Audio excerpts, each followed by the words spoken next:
Hi friends, நான் உங்கள் anime freak வந்துட்டேன். நாம் இப்போ த ஹீரோ ரிட்டர்ன்ஸ் எபிசோடு 59 பார்க்கலாம். இதுக்கு முன்னாடி உள்ள எபிசோடெல்லாம் நீங்கள் பார்க்கலன்னா மறக்காமல் போய் பார்த்துருந்துங்க. டிஸ்கிரிப்ஷனில் லிங்க் கொடுத்துருக்கேன். சரி வாங்க நம்ம இந்த எபிசோடுக்குள்ளே போகலாம். அதுக்கு முன்னாடி போன எபிசோட் கடைசியில் நம்ம ஹீரோ 100வது ஃப்ளோருக்குள்ளே போயிருப்பான். போனதுக்கப்புறம் நம்ம ஹீரோக்கு ஸ்க்ரீன் பாப்பாகி நீங்கள் இப்போ ப்ரெடிட்டரை தடுத்து நிப்பாட்டணும், அதாவது வேட்டைக்காரனை தடுத்து நிப்பாட்டணும் அப்படின்னு சொல்லிட்டு அந்த டாஸ்க் வந்துட்டு இருக்கோம். அப்போ நம்ம ஹீரோ என்னடான்னு ஒன்று புரியாத போது பின்னாடி இருந்து ஒருத்தன் நைட்டு என்னோட எம்பரர் ராஜா வழி முன்னாடியே நீ நிற்கிறியாடா அப்படின்னு சொல்லிட்டு கோவப்பட்டு கத்திருப்பான். பட்டார்னு ஒரு அட்டாக் வந்திருக்கும். அந்த அட்டாக்கை நம்ம தடுத்து நிப்பாட்டிட்டு பார்த்தா அங்கே ஒருத்தன் குதிரையில் ராஜா வந்து நிற்பான். அந்த ராஜா வந்து நம்ம ஹீரோவை பார்த்து, உன்னை பார்த்தா ரொம்ப சுவாரஸ்யமான ஆளாக இருக்கியடா, உங்ககிட்ட நிறைய ரகசியம் ஒழிஞ்சிருக்கு போல இருக்கு அப்படின்னு அந்த ராஜா நம்ம ஹீரோ பார்த்து பேச அதோட போன எபிசோடு முடிஞ்சிருக்கும். வாங்க நம்ம இந்த எபிசோடில் என்ன நடக்குதுன்னு பார்க்கலாம். இந்த எபிசோடு ஸ்டார்டிங்கில் அந்த ராஜா நம்ம ஹீரோ பார்த்து ரொம்ப சுவாரஸ்யமான ஆளாக இருக்க போல், உங்ககிட்ட வேறு என்னெல்லாம் திறமை இருக்குது அப்படின்னு பேசிகிட்டு இருக்கும்போது அப்போ திடீர்னு பார்த்தா பின்னாடி ஒருத்தன் ஜானி பிராட் மாதிரியே இருப்பான். அவனை பார்த்து நம்ம ஹீரோ, நீயா ஜானி பிராட், ஒன்றை விட மாட்டேன்டா அப்படின்னு நம்ம ஹீரோக்கு மூஞ்சிலெலாம் நரம்பு புடைக்க, சும்மா ஜானி பிராட் உன்னை விட மாட்டேன்டா அப்படின்னு பறந்து போய் அவனை வெட்டலான்னு சொல்லிட்டு போயிட்டு இருப்பார் பாருங்க ஏர்லேயே. அதை பார்த்து அங்கே இருக்க சோல்ஜர்லாம், அவன் ஏதோ ஒன்று பண்ண போகிறான், அவனை சீக்கிரமாக பிடிங்கடா அப்படின்னு சொல்லிட்டு எல்லாருமே ரெடியாக இருப்பானுங்க. நம்ம ஹீரோ ஸ்வாட் எடுத்துகிட்டு ஓங்கி ஒரு போர்டு போடுவார் பாருங்க. அந்த ஜானி பிராடு அப்படி முழிச்சுக்கிட்டு இருப்பான். அப்படி பட்டார்னு ஒரு போடுவான்னு பார்த்தா குறுக்க அந்த ராஜா வந்து அவனோட ஸ்வாடை வச்சு நம்ம ஹீரோவை அப்படி டாஜ் பண்ணி நிப்பாட்டி வச்சுருவான். நம்ம ஹீரோ அந்த ராஜாவை பார்த்து முழிச்சிட்டு இருக்கும்போது அந்த ராஜா நம்ம ஹீரோவை பார்த்து அப்படியே சிரிச்சுக்கிட்டே ஸ்வாடை வச்சு ஒரு ஸ்லைஸ் பண்ணுவான். அப்படியே நம்ம ஹீரோ டாஜ் பண்ணி பின்னாடி பறந்து வந்து லேண்டிங் பண்ணுவார். அப்போ அந்த ராஜா நம்ம ஹீரோவை பார்த்து, உன்னை பார்த்தா ரொம்ப கோவமாக இருக்க மாதிரி தெரியுது, நீ என்னை அட்டாக் பண்ண வரும்போது உன்னை நான் கொல்லலாம் தான் நினச்சேன், ஆனால் இப்போ நான் என்னோடய அட்டாக்கை மறுபடியும் பண்ண போகிறேன், முடிஞ்சால் தடுத்து நிப்பாட்டு பார்க்கலாம் அப்படின்னு அந்த ராஜா மறுபடியும் அவனோட ஸ்வாடை எடுத்துகிட்டு ஓங்கி ஒரு போடுவார். சும்மா அந்த இடமே பேர்ந்து தரையெல்லாம் அப்படி உடஞ்சி சதறிட்டு இருக்கும். அப்போ அந்த ராஜா நம்ம ஹீரோ பார்த்து, பரவாயில்ல, ரொம்ப ஆச்சரியப்படுத்திக்கிட்டே இருக்கியே நீ அப்படி சொல்லிட்டு பார்த்துட்டு இருந்தா அங்கே அந்த ஸ்வாட அட்டாக்கை நம்ம ஹீரோ அவரோட ஸ்வாடை வச்சு தடுத்து நிப்பாட்டிட்டு இருப்பார். அப்போ அந்த ராஜா நம்ம ஹீரோவை பார்த்து, ஏற்கனவே ஒரு தடவை என்னோடய ஸ்வாடோட அட்டாக்கை பிளாக் பண்ணேன், இப்போது 2வது தடவை தடுத்து நிப்பாட்டியிருக்கேன், 2 தடவை பண்ணியிருக்கேன், ரொம்பவே ஆச்சரியமாக இருக்குது உன்னை பார்க்கும்போது, வா உங்ககிட்ட கொஞ்சம் பேசணும் அப்படின்னு அந்த ராஜா அவனோட அரண்மனைக்கே நம்ம ஹீரோவை கூப்பிட்டு போகிறான். அந்த ராஜா அந்த பக்கம் எண்டில் உட்காந்துட்டு இருக்கான், இந்த பக்கம் நம்ம ஹீரோ இந்த பக்கம் எண்டில் உட்காந்துட்டு இருக்கான்.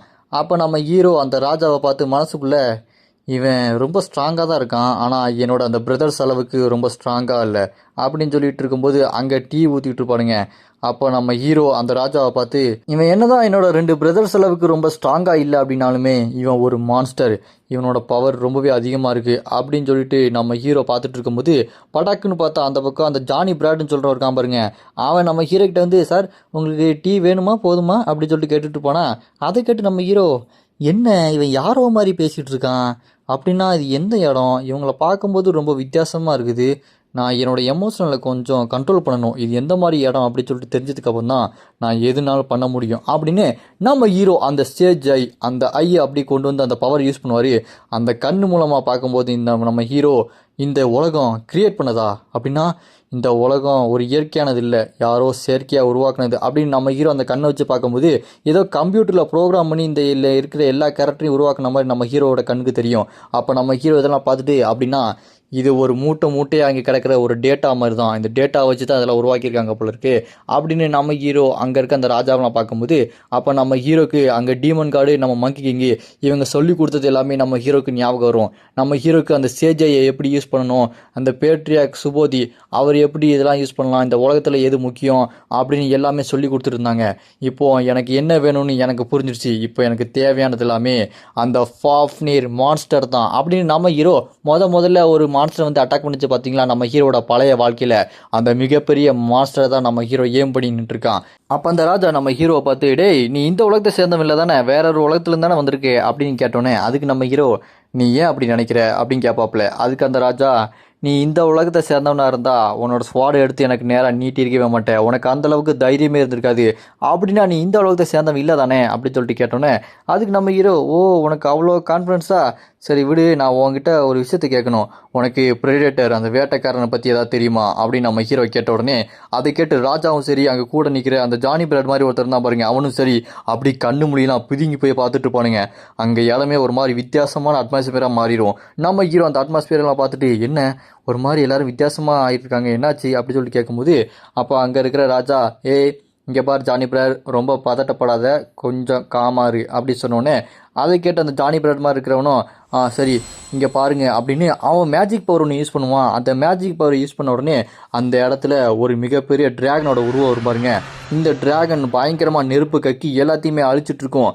அந்த மேஜிக் பவர் மூலமாக அந்த இடத்துலேருந்து அப்படியே நம்ம ஹீரோவையும் சரி அந்த ராஜாவையும் சரி வேற ஒரு இடத்துல கொண்டு போகிற மாதிரி அந்த இல்யூஷனை கிரியேட் பண்ணிப்பான்.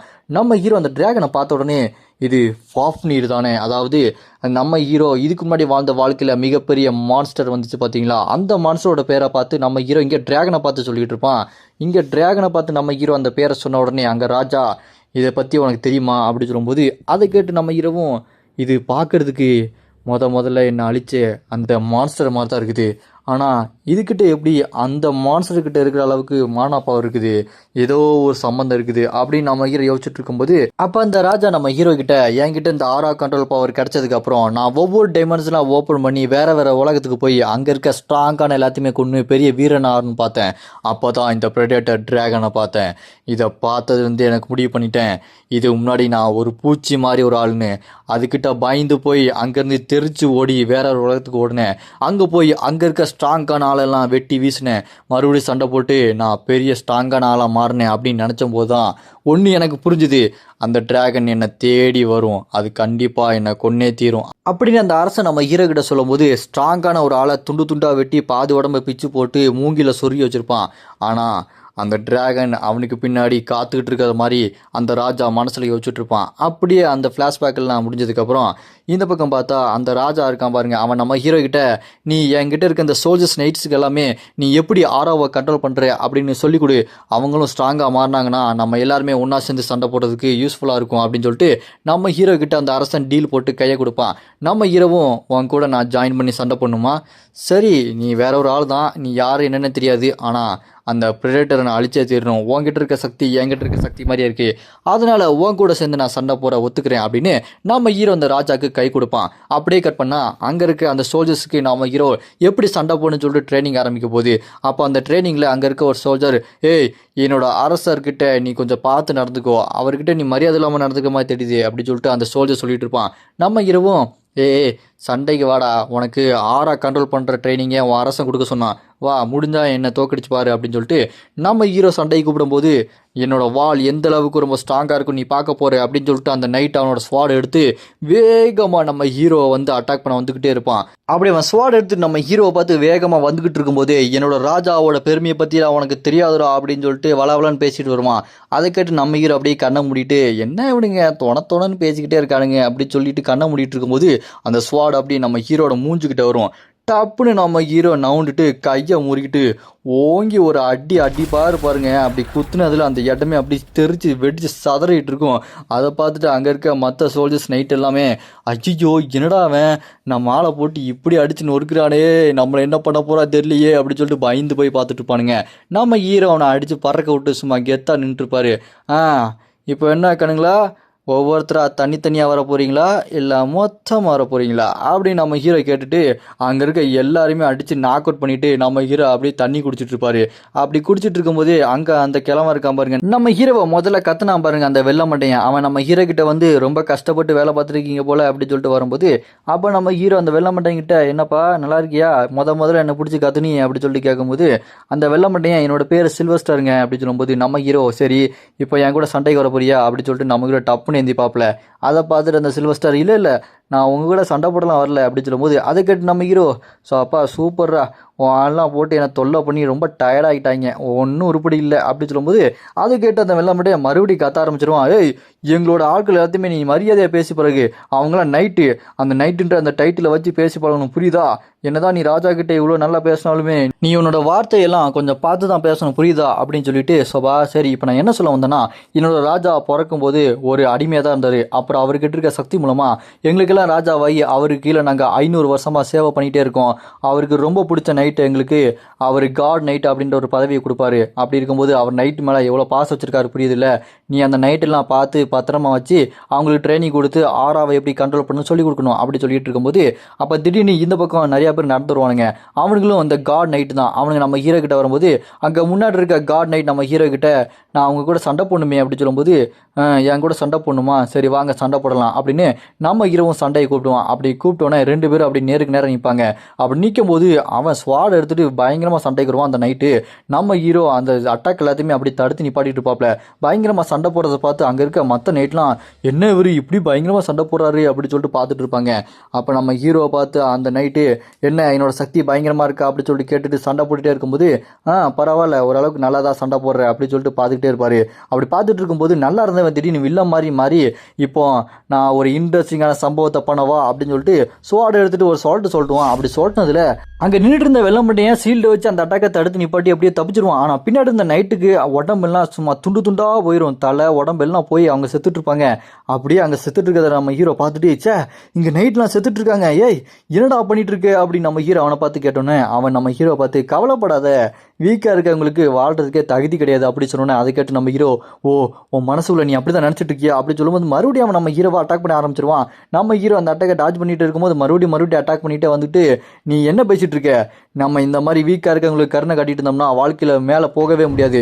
உனக்கு மேலே போகணுமா வேண்டாமா, ஸ்ட்ராங் ஆகணுமா வேண்டாமா, அவங்கள பற்றி நான் கவலைப்படாமல் சண்டை போடு, ஈகோவுக்கு தீனியை போடு அப்படின்னு வில்ல மாதிரி பயங்கரமாக நம்ம ஹீரோவை பார்த்து பேசிட்டு இப்போ வாடா அப்படின்னு சொல்லிட்டு ஸ்வாட் எடுத்து நம்ம ஹீரோவை வெட்ட போவான் பாருங்க. அப்போ அவன் கை துண்டாக கட்டாகும். அப்படி கட்டானவனை இந்த பக்கம் பார்த்தா நம்ம ஹீரோ அவனோட கையை துண்டை வெட்டிட்டு செம மாசாக நடந்து போவாருங்க. அசால்ட்டாக செம சீனாக இருக்கும். நம்ம ஹீரோனை பார்த்து நீங்கள் எல்லாமே ஆரா கண்ட்ரோலில் கற்றுக்கணும் அவ்வளோதானே அப்படின்னு சொல்லிட்டு அப்படியே அவனை பார்த்து முறைச்சிக்கிட்டு அப்படியே இந்த பக்கம் பார்த்தா தோட்டத்தில் அந்த ராஜா நின்றுட்டு இருப்பான். நம்ம ஹீரோ அவங்ககிட்ட போய் இந்த மாதிரி மனிதத்தன்மை இழந்து எல்லாத்தையுமே கொன்று நீங்கள் ஸ்ட்ராங்காக மாதிரி ஒரு மான்ஸ்டரை கொல்றதுல என்ன அர்த்தம் இருக்குது, இதெல்லாம் ஒரு நல்லதுக்கே இல்லை அப்படின்னு நம்ம ஹீரோ அவனை பார்த்து சொல்லும்போது அவன் நம்ம ஹீரோ பார்த்து அப்படி முறைப்பான். இதோட இந்த எபிசோடு இங்கே முடியுது. இது வரைக்கும் தான் அந்த ஹீரோ ரிட்டர்ன்ஸ் எபிசோட ரிலீஸ் பண்ணியிருக்காங்க. இதுக்கப்புறம் அவங்க தொடர்ந்து ரிலீஸ் பண்ண உங்களுக்காக நான் அதை எடுத்துகிட்டு வந்துடுவேன். நம்ம நாளைக்கு the solo max level new episode release ஆயிருக்கு, அதை நம்ம பார்க்கலாம். அந்த எபிசோடு உங்களுக்கு வேணும்னு நினைச்சீங்கன்னா மறக்காம கமெண்ட்ல அப்படின்னு கமெண்ட் பண்ணுங்க. இந்த வீடியோ பிடிச்சா மறக்காம லைக் பண்ணி சப்போர்ட் பண்ணுங்க.